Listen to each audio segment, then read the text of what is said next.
metta Yeah. are not metta. No. And so there's no reason to use the word. In fact, you use the word love, and I don't use that word. What Why? do you use? Because it's loaded down with all kinds of stuff. Well, sure. kindness, friendship, gratitude. One of the things I tell Cam is, thank you so much for taking care of me.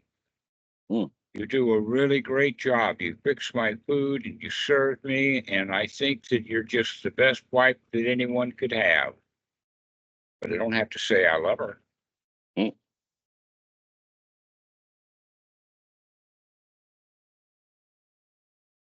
So saying I love her is not a good thing, or well, I'm saying that I don't use it. Yeah, okay. Because I understand that the word love. Here's an example of what I'm talking about. Two women are at a party, and one of them glances over to the woman on the other side of the aisle or on the other side of the room and says to her friend there, "Don't you just love her dress?" Which Beck has more envy, or maybe just catty sarcasm. So that's how love is often used. Also, another way of looking at it is when you adore somebody, adorable, rather than just being merely attractive or having a painted face,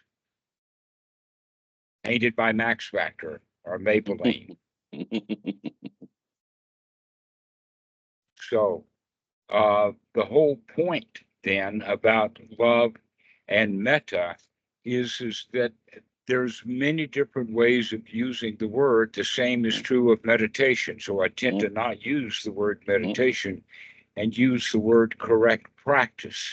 I think one translation of metta, which doesn't use the word, is well-wishing. Yeah, well, why should you wish anybody well? Why should you want something for them? Aren't they good enough the way that they are? Yeah, maybe. Hopefully. So instead of saying, I wish you would get over your bad feelings, you could say something like, it would be good to be free from all of those feelings.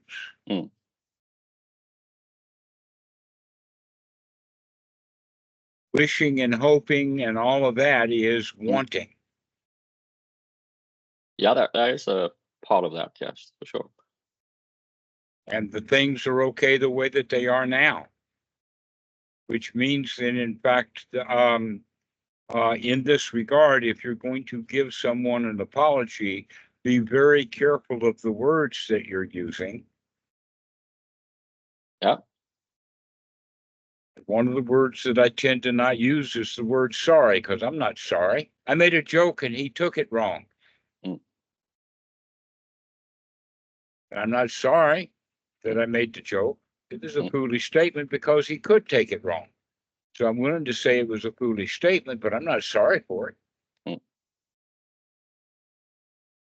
All right. And so this is the point is that the teaching of the Buddha, let's be careful with our language, because our language, when we listen to it, can point back to the state of mind that we're in and point to the kind of language that we use inside the mind. And so watching and being very careful with the language that we use, verbal or written, helps to keep the mind pure. Everything is all right. Everything is fine. He took my remark silly, or he took offense to the remark.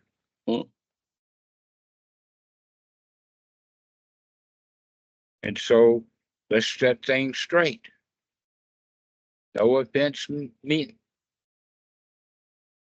I guess you'd have to be sorry if you actually meant to offend someone, but if you meant to offend someone, the likelihood of offering apology has to have some pressure behind it rather than wisdom. In other words, Mommy says, go tell Aunt Susie you're sorry.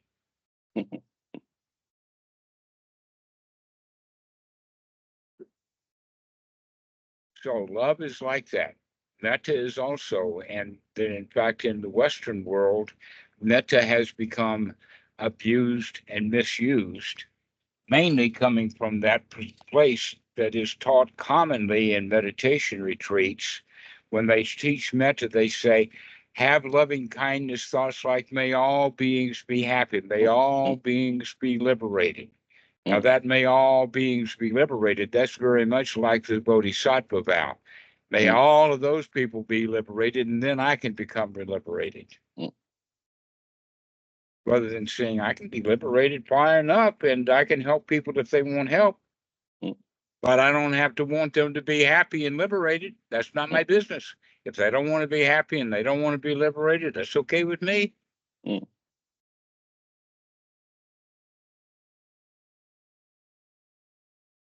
So may all beings be happy is a state of dukkha.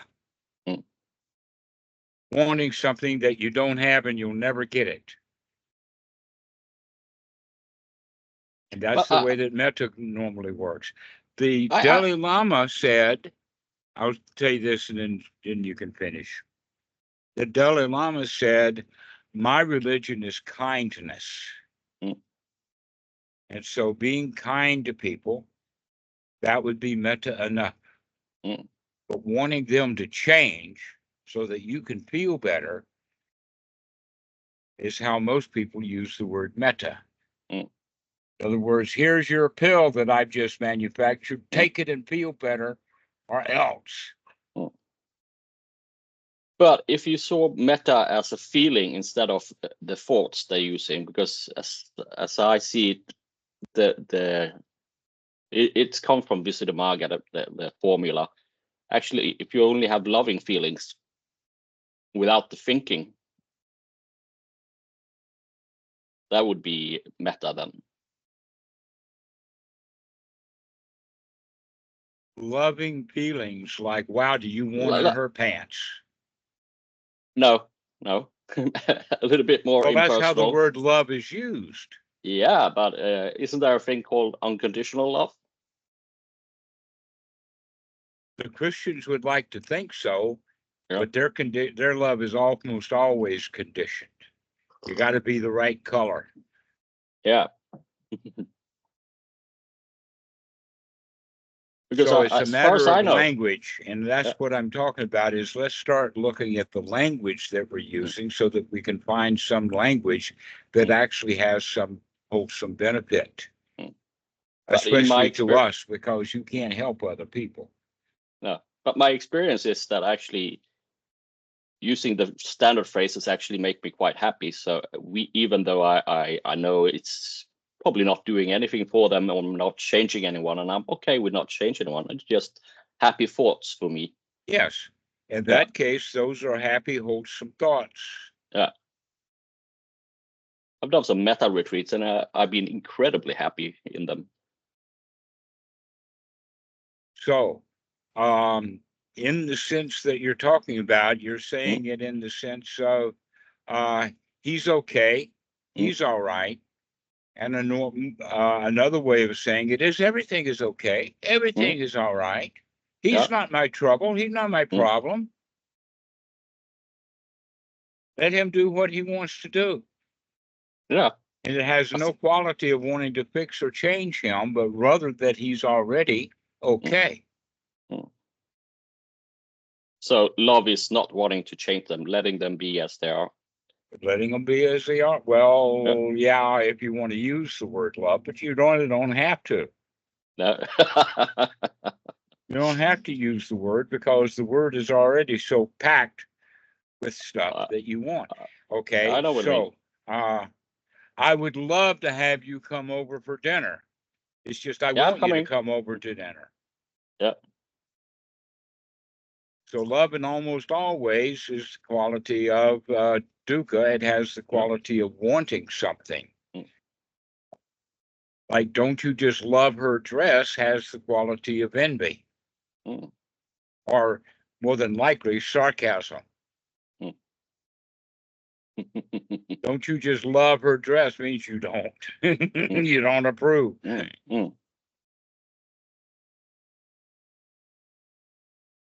So love is acceptance then. Well, you're trying to define it. Yeah, I am. Okay. And that's a good point. I generally want to define the words that I use. And if you define it, you can use it, but recognize that that word is probably going to be redefined by the people who are listening to it. Yeah.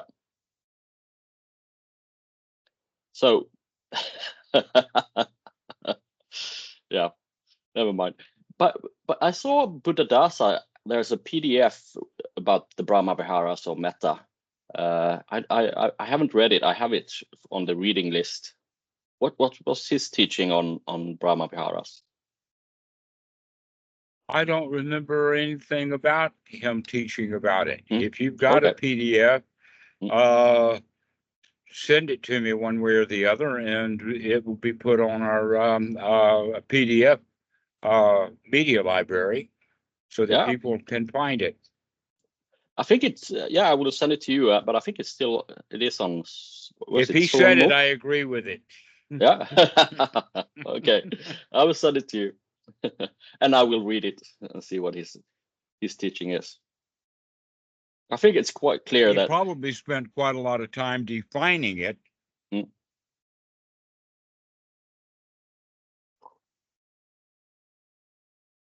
But as I said before, metta is not a teaching of the Buddha. Metta was a teaching that predated the Buddha.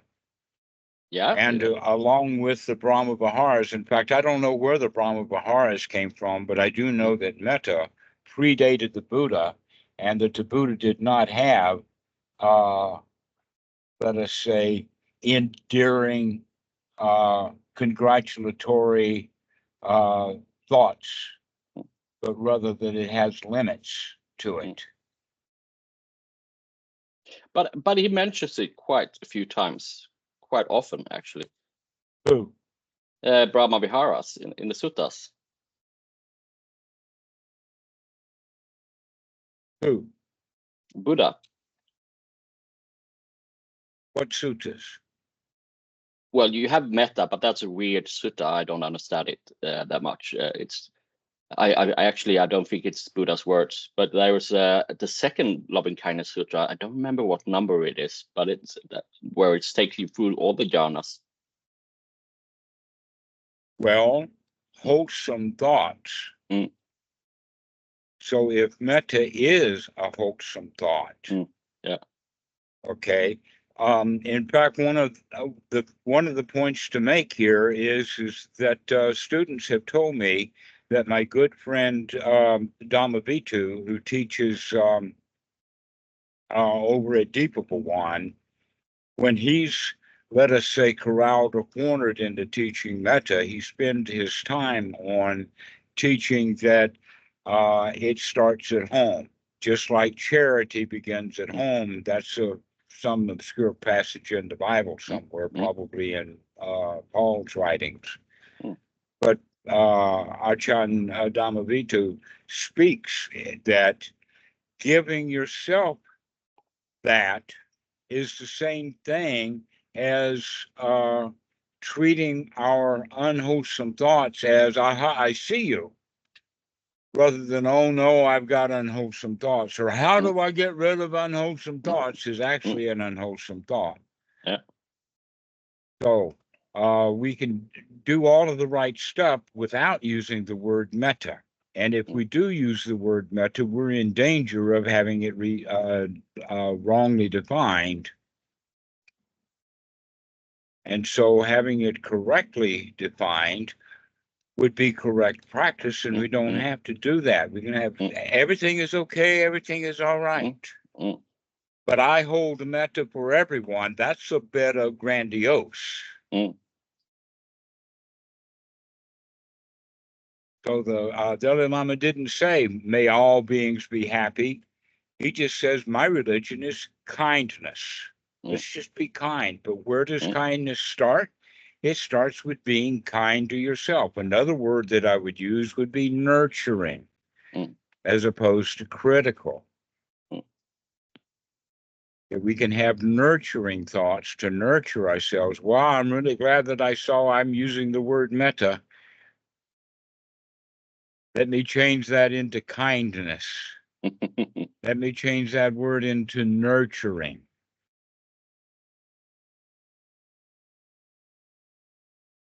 Yep. And so you can nurture your wife. You can nurture her in the sense of thank you. Thank you for taking care of me. Thank you for doing your household duties. I really appreciate how good you take care of things. That's being kind to her. But if you say, I love you, that's dangerous. Well, when you're married, I suppose you're already in the danger. Yes, that's why it's even, let us say, more valuable than to start watching the language that we use. She would actually probably appreciate your appreciation of what she is and what she does. And the word I love you is kind of a throwaway word. Like, please forgive me for all of the bad things that I've just said to you because I love you. It's not going to happen.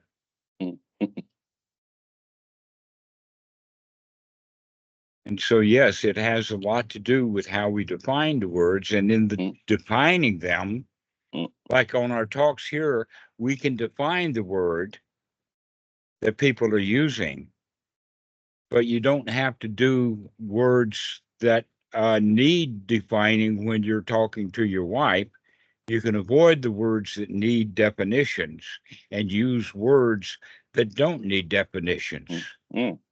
Like the words gratitude. Wow, I'm really grateful for you to do all the stuff that you're doing. You're really doing a great job of taking care of me.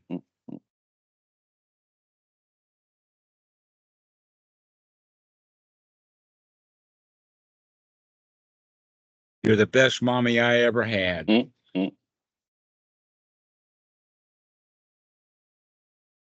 Which is actually, in that regard, you going in the direction of nurturing. Thank you to nurture and care for me.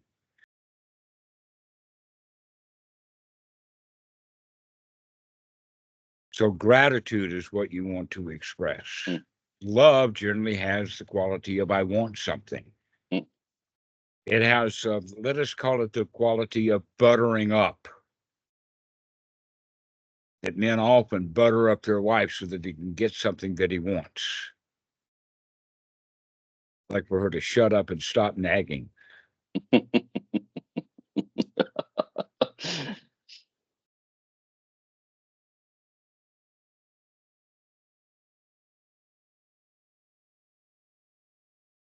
So again, the whole point that we're on to is being careful of the kind of words that we're using.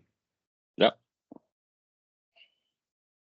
Because that points right back to what kind of mind state that we're in, and can see our own unwholesome thoughts, because we can see clearly the words we use when the thoughts and mental state that we're in is often more difficult to see.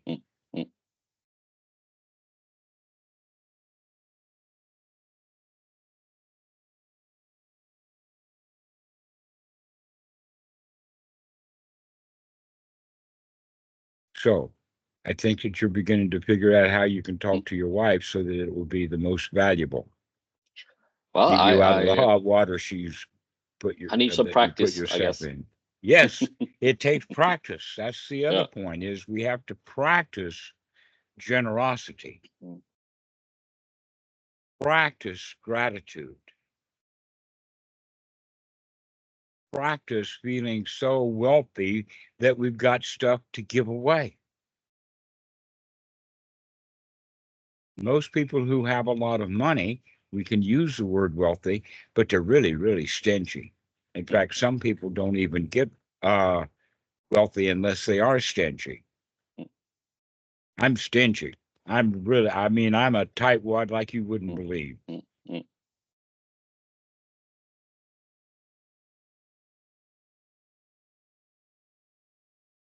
But most really wealthy people are not generous at all.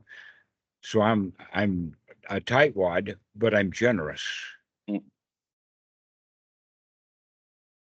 The very, very rich, the billionaires, they spend money looking for happiness.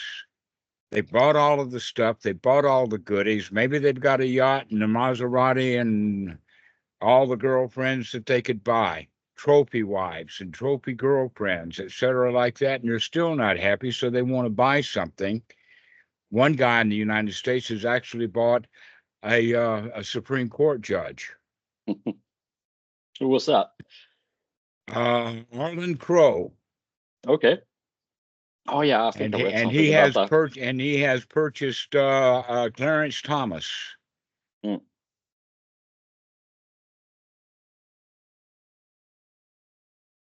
Yeah, that's And the weirdos. Others are spending their money to make rockets. Others are planning on having a place on Mars. Listen, going to Mars and setting up a colony on Mars is not going to make him happy. No. In fact, that's one thing that we can say about Bill Gates. Bill Gates is actually old enough now to follow in the tradition of the robber barons that happened in the first of the century. Like Carnegie and Vanderbilt. Those guys, Henry Ford, they put their money back in philanthropy. They got all of that money. They worked really hard. They weren't happy making money, but they became happy by giving it away. Look what good stuff that Bill Gates has done with his money. He's cured HIV in Africa and other things like that. Giving out medicines. He's done a lot of stuff. I know that some people are criticizing him. That's because they would criticize any good deed. But people get joy out of helping others by practicing generosity. So practice generosity with your wife. An example of practicing generosity with her is by giving her all of the power of the relationship. The story is about Mullah Nasruddin. I read this book while I was in India 50 years ago, and that there's a number of good stories in there. One of them that I'm thinking about is that the townsman came to the mullah and says, "What do you do?" And he says, "I only do important things." And he says, "Well, what do you mean?" And he says, "My wife does all the unimportant stuff, like what house we have, how the kids are dressed, what car we have, what school the kids go to, what church we go to, what wardrobe that I wear, what wardrobe she will." In other words, anything that has to do with spending money, my wife makes those decisions. She takes care of all the unimportant stuff. And then they said, "Well, Mullah, what is the important stuff?" And being a good Muslim, he's making answers like, "Where is the mercy of God?" So in our regard, in our language, what we say is that, can I be happy right now? Can I be joyful? Let my wife take care of all of the business. I've got nothing to do. Now, the interesting thing is that when you give her all of the bill, she really likes that. But then, out of her joy and gratitude and also confusion, she's going to come and ask for your advice.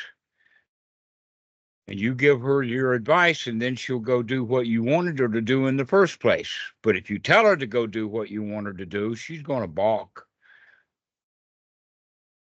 So go ahead and tell her she can do anything. If she wants to buy a new house, sure, go ahead. Go pick it out. You want a new house, you go shopping. You go do it. And so she says, well, what neighborhood? And now you've got a choice because she's asked your advice. But don't give her your advice. Let her come and ask it. And give her all of the power to do everything. That's being generous. Giving it all away.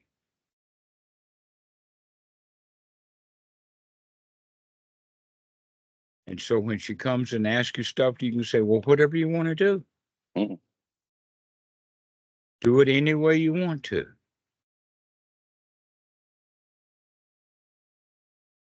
But mostly the guys will start arguing with their wife. The wife says, I want to do this. And they says, no, you don't.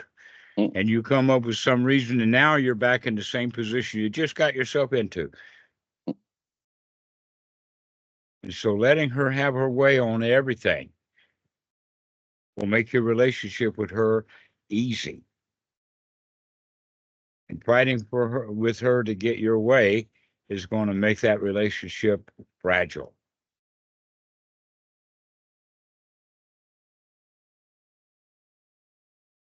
So that's the Buddha's advice.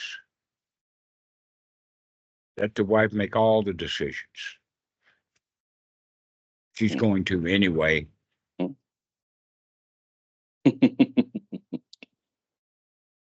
So can she do it with you on her side, or she's going to do it while you're fighting with her?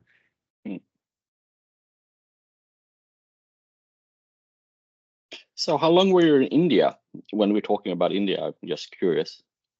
I was there off and on over a course of a number of years for a total of probably about 3 years. All right.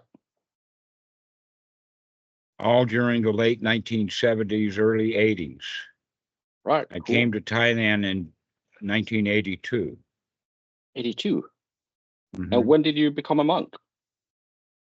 1984. So you stayed as a layperson for 2 years. At Wat Suan Mo most of the time, for more than a year. Yeah.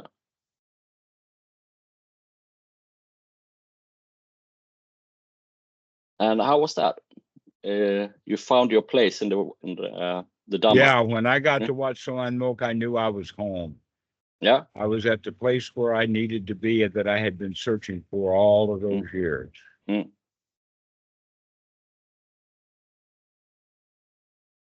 And it was the Anapana that clicked, or was it Buddhadasa and Ajahn? Was it Ajahn Po? Ajahn Po, right. Yeah. My relationship was mainly with Ajahn Po. Yeah. But he was the abbot of Wat Suan Mo. And he would schedule talks, private talks with Bhikkhu Buddhadasa, but I was around Ajahn Po all the time. Not all the time, let us say frequently.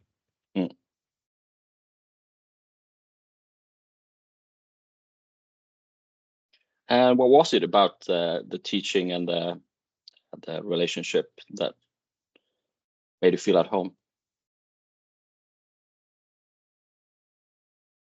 One of them is that I knew that he cared for me.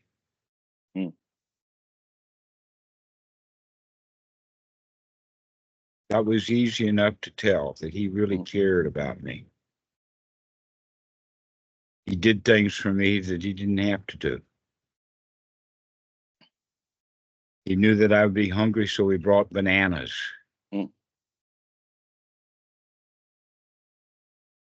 first time that I met him, it was getting dark. It was after about 7 p.m., and he had been standing at the gates waiting for me. And the first thing that he said to me was, "Where have you been? I have been waiting for you."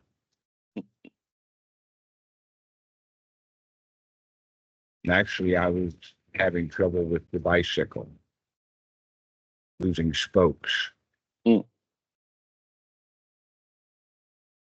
But it was 2 years or more before I found out later, just by accident, that he had seen me because he had been in Chumphon, and on the way back, he saw me riding the bicycle and made the assumption that I was on my way to Wat Suan Mo. So he was there to greet me.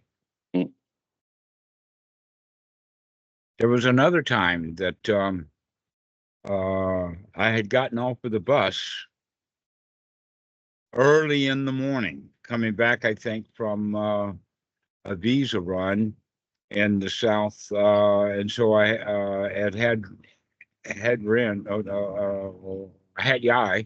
had gotten a bus that arrived at Wat Suan Mok about 3 in the morning, 3:30 in the morning, and so I came into the gate. Nobody is around, and so I set my bags down and sat there. And within minutes, Achan Po shows up.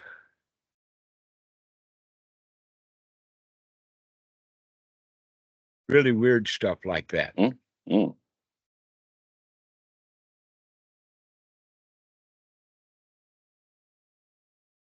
He would stand in the yard of the kuti and wait for me to figure out that he was there.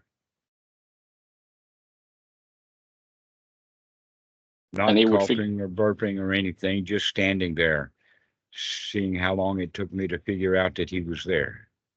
Mm-hmm. So was that a test? He was a or? real Zen master. He didn't know much English. Yeah. But his Zen stick was his presence. He would just show up.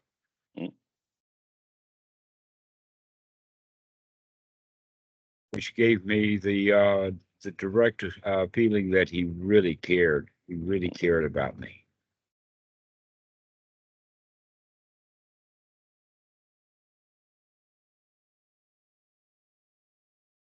I feel really grateful to him. That's in fact the reason that that I'm doing the calls, is to pay him back.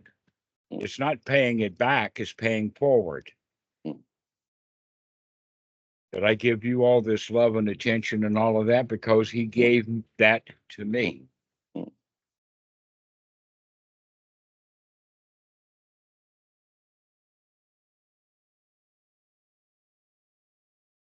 So that's how the Dhamma is spread. It's not a business deal. See, you go to a psychologist, you have to pay her, you pay back, you get the service, it's a business deal. But the Dhamma is not a payback, it's a pay forward. You get the gift of the Dhamma and you go spread it someplace else. Here's an example. It'd be like fire.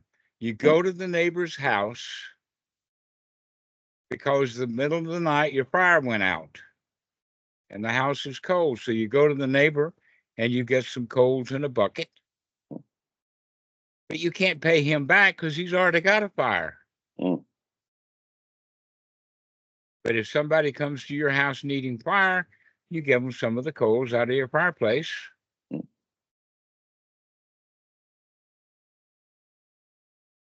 So that's how it works, paying it forward. Giving somebody something that's of enormous value. Joy, happiness, wholesome thoughts.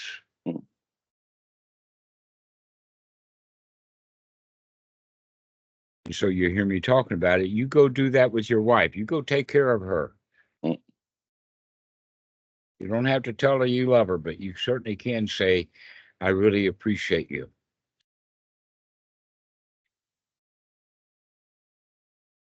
I'm going to watch my mouth.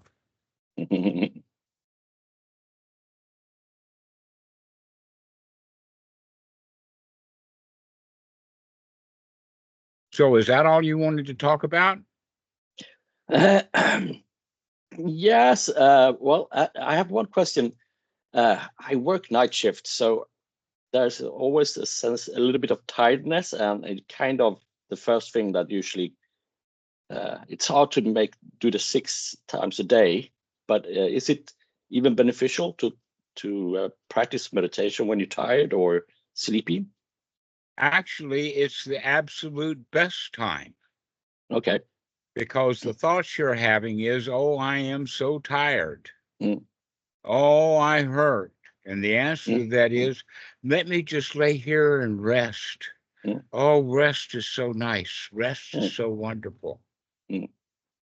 Sometimes I practice at work when I have a few minutes over. And I kind of, I mean, it becomes really quiet, not even a single thought, but it's like like I wake or sleep, they just just let it it's go. Just have wholesome thoughts, and pretty soon you can put gaps in those wholesome thoughts. Mm. But the unwholesome thoughts just keep coming one after another, after another, after another, after another. Yeah, but when I have this, which I think is tiredness, there's no thoughts at all. It's just calm and rest, and there's nothing to it. Yeah. And then I think, oh, it's a bad meditation. Well, if you're already satisfied that this is just so nice, nothing is it is happening. quite nice. Yeah. Okay, so that would be then close to the jhana, is that everything is okay, everything is fine. And you don't have to keep thinking about it. It's just there it is. Not wanting anything. You're already okay.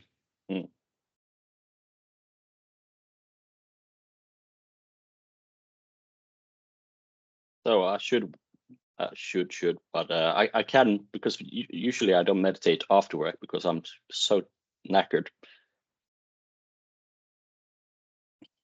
It's okay to be tired. It's not okay to hate being tired. Okay. Just enjoy, just love it. Oh, I'm so tired. Oh, what a relief it is. I don't have to do anything right now. Oh, I can just rest. The work that needed to be done has been done, and I can rest.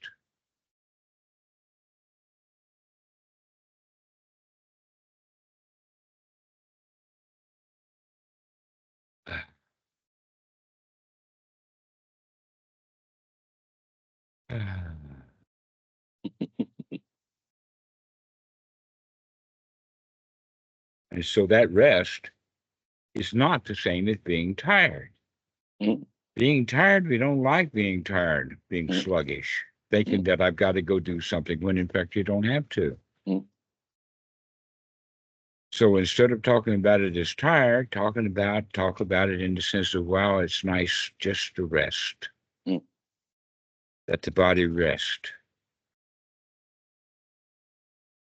This is nice. There's nothing happening. I don't have to do anything. You see, the tired has that quality of you've got stuff to do, and you're too knackered to do it. The resting is you got nothing to do. Just rest. Isn't that upside down? I mean, that's exactly opposite of what you've been doing. That's what people, they do it backwards. Yeah. They don't like being tired.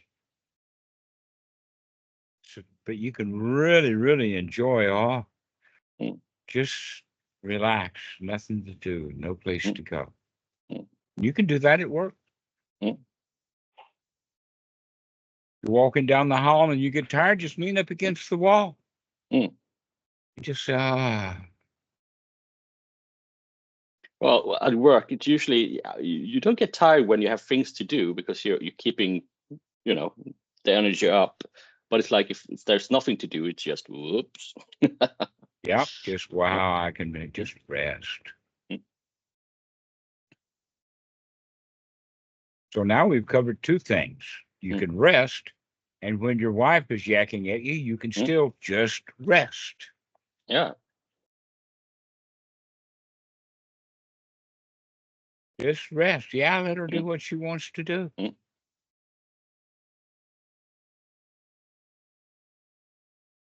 can find that God's mercy in the rest. Wow, how nice it is.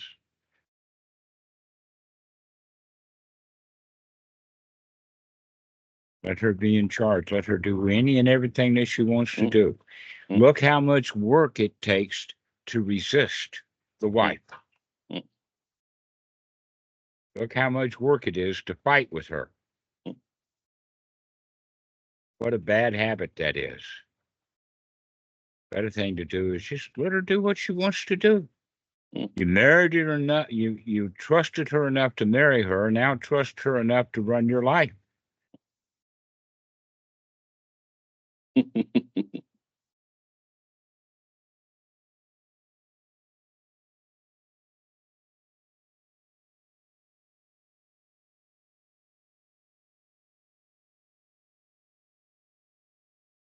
So let's go ahead and finish now.